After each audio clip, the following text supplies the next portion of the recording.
Welcome! Today we're going to break down one of the most powerful tools inside SAP S4Hana, Predictive Material and Resource Planning. You'll hear it called pMRP, and trust me, it's a game changer. I mean, that's the dream, right? For any supply chain planner to finally stop putting out fires all day and actually get ahead of the curve. Well, today we're looking at a tool that's designed to do exactly that, giving you a sneak peek into the future of your supply chain. You know, in the world of production planning, the biggest enemy has always been just uncertainty. For years, planning has felt like a reactive game. But as we're about to see, the whole philosophy is shifting to something way more powerful. Now, it's really important to get this straight. pMRP isn't just a simple update to the old long-term planning, or LTP, that a lot of you probably remember from SAP ERP. No, this is a total rethink of how we prepare for the future. We're moving away from a kind of static long-term picture to a dynamic, predictive simulation. Okay, so what is this thing?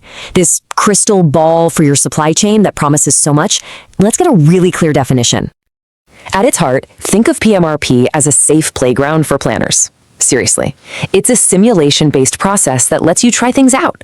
You can test big decisions, like what happens if we increase capacity, or what if demand suddenly spikes, all without messing with your live operational data. You get to see all the ripple effects of your choices before you ever have to commit to them. So how does it pull this off? Well, it's got this whole suite of capabilities working together. It uses predictive tech to sharpen your demand forecasts, it lets you run all kinds of what-if scenarios to test your strategies, and it pulls in real-time data so your simulations are actually grounded in reality. It's the whole package for proactive planning. And that really brings us to the core mission here. The whole point of pMRP is to give you, the planner, the tools to be proactive. It's all about catching those potential bottlenecks or resource shortages way ahead of time, and then testing out your solutions before they ever become real-world problems. Okay, so you might be thinking this sounds complicated, but you'd be surprised. The entire pMRP process is actually broken down into just two really straightforward steps. Yup, that's it. 2 steps. First, you create your simulation. This is where you basically take a snapshot of your live data. Second, you get to work inside that simulation. You analyze it, you tweak it, you evaluate what happens, and you find the absolute best path forward for your production plan. So to kick things off, you're going to head over to this Fiori app called Schedule SAP MRP Simulation Creation. This is your starting line. It's where you define the scope, which plants or materials you want to look at, and you tell the system what data to use as its foundation before you set it to run. But hang on, before you can hit that go button, you've got to have your ducks in a row with your master data. The system needs all this active MRP data to build its model.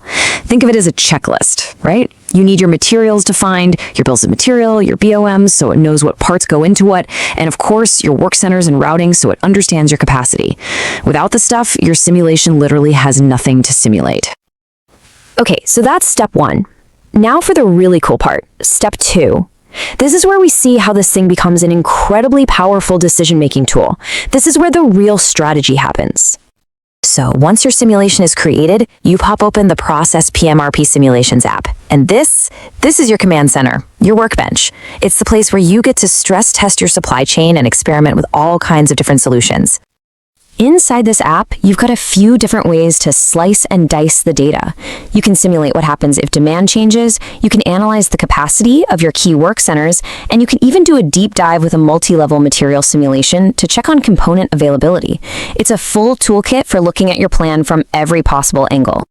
And this slide just lays it out perfectly. It really shows you the core loop. On the left, you've got your reference plan, your baseline. It might show a capacity graph that's all red, screaming overload. Then on the right, in your simulated plan, you can test a solution. Maybe you increase the available capacity, and boom, you see that graph instantly turn green. It's problem and solution side by side with zero real-world risk. And after you've made your adjustments, the simulation summary gives you this clean, side-by-side comparison of everything you changed versus the original plan.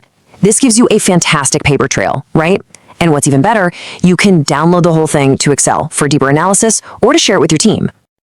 Okay, we've covered the what and the how, but let's get down to brass tacks. Why does this all matter? What's the real strategic advantage here for you as a planner?